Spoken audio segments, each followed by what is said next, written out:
Kemudian kalau untuk yang mungkin masih ragu ya, mungkin Mm-mm. banyak orang yang udah menyadari kebenaran Islam gitu ya, nggak ada yang bisa diperdebatkan gitu lagi gitu ya, nggak ada yang diragukan lagi gitu. Tapi mungkin ada pertimbangan-pertimbangan yang menyulitkan untuk mengambil keputusan karena banyak yang kadang DM saya seperti itu gitu, terutama yang kasusnya persis seperti saya ya, dapat hidayahnya ketika udah punya suami dan suaminya baik-baik saja, nggak ada kesalahan, anak baik-baik saja gitu. Gimana cara ninggalinnya ini gitu ya.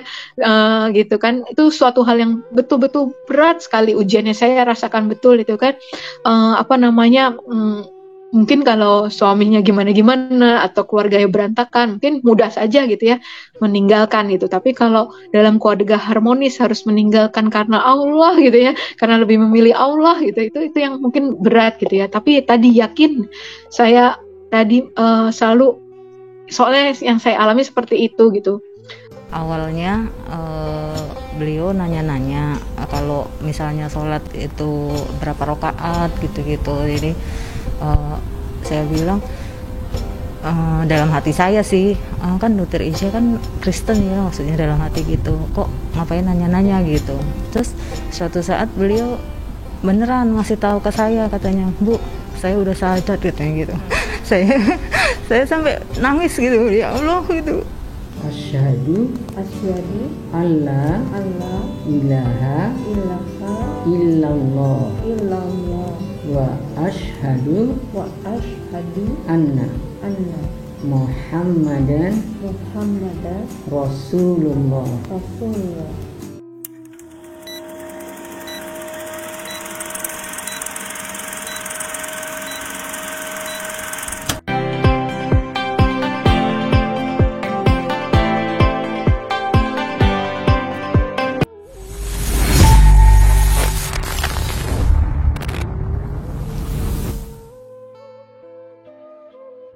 Sekarang ini selain jadi dokter, aktivitasnya apa nih, Dok? Ibu rumah tangga. Ibu rumah tangga. Pulang Masya Allah. kantor kan ke rumah ya, di rumah ada praktek kecil-kecilan tadi Pak Ustadz, itu aja. Kemudian ya kalau ada yang mengundang untuk sharing kajian seperti itu aja Pak Ustadz. Masih sambil belajar terus juga. Kalau ngajinya gimana, Ustazah? Ya entah kajiannya atau belajar Al-Qur'annya sudah sampai mana? Iya, ya itu Pak Ustadz masih berusaha masih terus kelas-kelas tahsin ngikuti, terus ya tadi ikhtiar untuk menghafal, nggak tahu hafiznya kapan gitu ya, tapi ya berikhtiar terus aja gitu, karena kan memang janji Allah sih sebenarnya dimudahkan gitu ya, gitu. Sempat ya ragu juga gitu, saya tuh kemampuan bahasa mungkin paling kurang lah gitu dari 4 bersaudara gitu. Kalau anak saya, adik saya itu semua bisa lebih dari 4-5 bahasa gitu kan. Saya untuk itu aja mungkin sulit gitu, tapi ya tadi ingat lagi Rasulullah aja kan di usia 40 tahun gitu ya, gitu ya, untuk untuk mulai menghafalkan Quran. Sahabat-sahabat juga lah mungkin umurnya sekitaran itu ya, saya udah 38 tahun mungkin udah mirip-mirip. Beliau juga umi ya, saya juga buta huruf Arab juga gitu. Jadi itu sih gitu, dan mudah-mudahan ya Allah perhitungkan nih ya niat ini gitu ya, untuk memang di pertengahan Allah untuk ya tadi kan sebenarnya yang disebut ahli Quran tuh bukan yang menghafal gitu ya, bukan yang hafiz gitu, tapi yang selalu dekat gitu ya dengan Al-Quran, gitu, selalu berinteraksi dengan Al-Quran. Itu aja sih Pak Ustadz, nggak muluk-muluk sebisanya gitu. Alhamdulillah kalau dimudahkan sama Allah.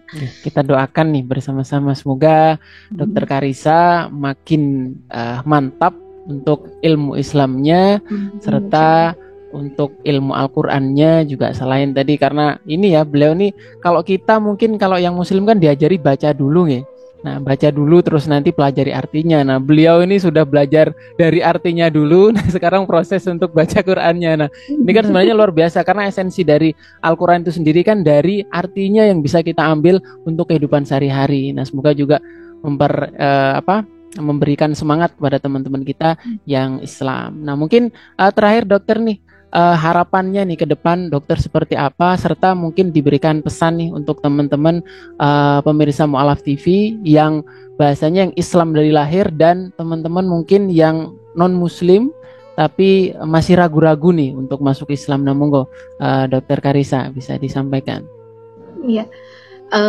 Berdasarkan pengalaman kemarin saya, alhamdulillah diberangkatkan umrah oleh ibunya bos saya gitu ya, yang saya nggak kira secepat ini gitu ya bisa menjadi tamu Allah gitu ya, karena apa namanya itu, cita-cita banget gitu ya, yang tadinya cuma belajar aja gitu ya tentang sirah, belajar aja tentang Ka'bah, tentang Hajar Aswad dan sebagainya, itu ternyata ada di depan mata waktu saat itu ya. Itu jadi harapannya sih bisa kesana lagi dan naik haji gitu ya, gitu menunaikan ibadah haji, kan umrohnya kemarin sudah gitu.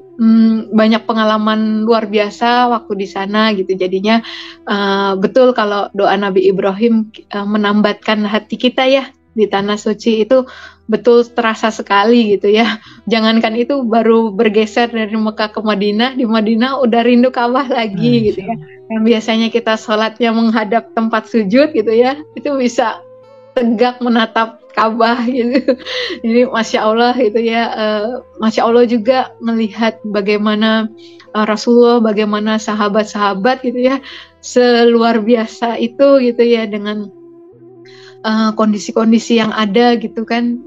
Ya insya Allah gitu, bukan karena saya pengalaman bisa nyium Hajar Aswad itu juga suatu kemustahilan buat saya gitu ya, karena itu waktu datang tuh udah, waduh gak mungkin itu rebutannya sama laki-laki besar-besar gitu, yang perempuan juga besar-besar gitu, jadi kayak gak mungkin gitu. Tapi Masya Allah dapat hadiah gitu, bisa masuk bluk semua muka saya ke Hajar Aswad, melihat langsung ya gitu. Itu saya waktu itu cuma nggak bilang saya berhasil nyium Hajar Aswad gitu, cuma saya bilang, ya Allah, kalau Engkau kasih hadiah saya bisa melihat batu dari surga ini, insya Allah gitu, saya pulangnya nggak salah alamat, beneran ke surga lagi gitu. Itu doang waktu itu saya, dalam hati saya gitu ya.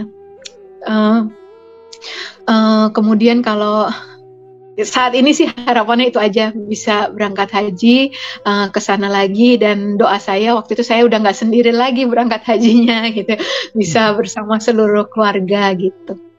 Kemudian juga kalau harapannya untuk teman-teman umat muslim di seluruh tanah air, di seluruh dunia ya tadi ya, semoga kita masih tetap ditetapkan ya dalam iman Islam ini sampai akhir hidup kita gitu ya, karena dihitungkan yang terakhir gitu ya. Nggak boleh berpuas diri dengan yang sekarang ini gitu, karena masih banyak tantangannya gitu ya, masih banyak ujiannya gitu, supaya kita bisa tetap dalam iman Islam ini gitu, bangga sebagai umat muslim gitu ya, di Masya Allah gitu ya. Kita orang-orang yang beruntung gitu, karena Allah bilang kan Allah yang bisa memberi petunjuk kepada orang yang dikehendaki gitu. Berarti kita kan dikehendaki Allah dapat petunjuk, dan Allah yang paling tahu siapa yang mau diberi petunjuk gitu ya. Jadi itu yang harus kita syukuri gitu ya. Mungkin di setiap sujud sholat saya itu yang saya syukurin gitu. Nggak ada rezeki, hadiah gitu ya, berkah gitu yang paling besar lebih dari petunjuk hidayah ini gitu ya, buat saya pribadi gitu ya. Insya Allah buat kita semua gitu. Mungkin kalau tentang keistiqomahan gitu ya, kita mungkin bisa lebih istiqomah kalau kita tahu lebih gambaran besarnya gitu ya. Kalau kita cuma berpikir untuk kepentingan diri sendiri, hal yang sempit, hal yang kecil, mungkin kita gampang untuk berputus asa, kita gampang nyerah gitu. Tapi ketika kita melihat kita ada di bagian besar dari insya Allah gitu ya, mengembalikan kejayaan Islam gitu ya, itu insya Allah jadi semangat gitu ya. Mungkin kita nggak sampai gitu ya melihat kejayaan Islam kembali gitu, tapi saya selalu ingat kisah semut itu yang membawa setetes air sekedar untuk semoga itu bisa dinilai berada di pihak orang beriman, di pihak Nabi Ibrahim ya, untuk membantu memadamkan api yang membakar Nabi Ibrahim dari Raja Namrud itu gitu. Semoga seperti itu sih gitu ya. Mungkin kayak nggak ada artinya gitu yang kita lakukan sekarang gitu, tapi insya Allah Allah menilai itu semua gitu sebagai kita menjadi bagian dari pihak orang-orang beriman gitu. Nggak peduli apa yang dinilai orang ke kita gitu, tapi kita berpikirnya Allah memperhitungkan hal sekecil apapun kebaikan yang kita lakukan, semoga itu dinilai kebaikan, dinilai pahala oleh Allah gitu ya. Juga menjadi wasilah ya nanti kalau misalnya nanti kita boleh diizinkan gitu ya bertemu Allah dan Rasulnya, antara lain juga dibawa oleh hal-hal itu gitu ya, jadi saksi gitu. Seperti itu sih yang harapannya selalu pasti kita dan seluruh umat muslim di seluruh dunia gitu.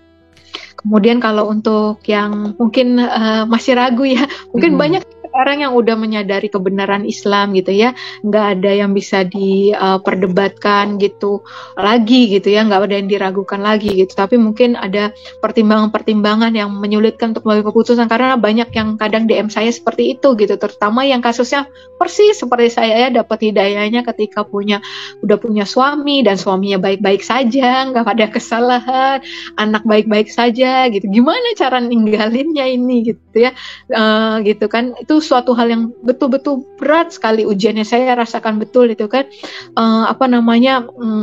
Mungkin kalau suaminya gimana-gimana atau keluarganya berantakan, mungkin mudah saja gitu ya meninggalkan gitu. Tapi kalau dalam keluarga harmonis harus meninggalkan karena Allah gitu ya, karena lebih memilih Allah gitu, itu yang mungkin berat gitu ya. Tapi tadi yakin saya tadi selalu, soalnya yang saya alami seperti itu gitu,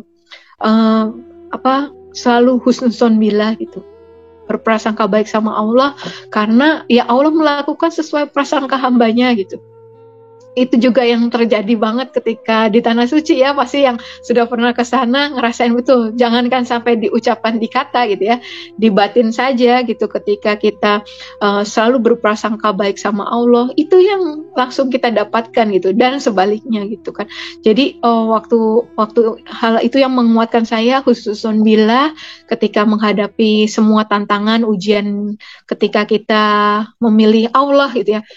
Kadang suka orang berpikir, kamu lebih pilih Islam dibandingkan keluarga, dibandingkan anak-anak. Saya bukan pilih Islam, saya pilih Allah, dan Allah yang benar yang di dalam Islam gitu kan ya. Nah, jadi waktu itu hanya husnuzon billah, dan kalau ada apa-apa gitu ya, yang pertama saya curhatin itu Allah gitu.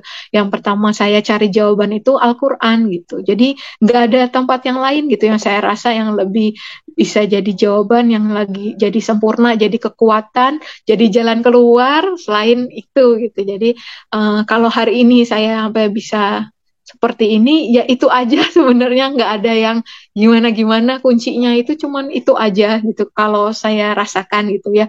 Dan tadi ya, semoga ya itu doa kita semua ya, teman-teman kita yang mungkin masih belum kembali ke Islam, itu dibukakan ya matanya, telinganya, hatinya dilembutkan gitu untuk dapat petunjuk Allah. Memang waktu itu Ustadz Felix Xiao bilang ya, modal orang dapat hidayah itu cuma 2, tawadu dan ulil albab. Tawadu, kita selalu rendah hati ya, kalau selalu mau belajar, selalu mau mengambil pelajaran kan, mau menuntut ilmu gitu. Dan ulil albab itu ayat di Quran surat Ali Imran ya, ayat 190-191, selalu mengingat Allah, selalu merenungkan itu dalam keadaan apapun, lagi duduk, lagi berdiri, lagi berbaring, itu yang dipikirin cuman Allah dan Allah aja gitu ya. Merenungkan juga ciptaan Allah juga, arahnya juga untuk semakin dekat sama Allah. Apapun yang kita lakukan, belajar ilmu bukan untuk dibilang alim, dibilang pintar gitu, tapi untuk buat apa lebih pintar ilmunya, tapi jadi makin jauh dari Allah, seperti itu. Jadi apapun yang dikerjakan, tujuan akhirnya cuman yaitu semakin mengenal Allah, semakin dekat sama Allah. Mungkin itu Pak Ustadz.